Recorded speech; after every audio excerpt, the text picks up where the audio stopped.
When Stake's main site is down, mirror links provide alternate access. Step 1.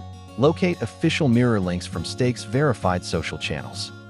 Look for posts on Twitter, Telegram, or the official support page. Step 2. Identify the mirror URL format, for example mirror1.stake.com and mirror2.stake.com. Step 3. Click or paste the mirror URL into your browser address bar. Open the mirror in a new tab and wait for the secure lock icon to appear. Verify safety by checking the HTTPS lock and exact domain spelling carefully. Compare the mirror link with the one posted on Stake's verified channel before proceeding. If you're unsure, do not log in. Contact Stake support through verified channels. Step 4. Log in only after confirming the site certificate and that the URL matches the verified post. Step 5. Bookmark the working mirror and save a screenshot for future reference.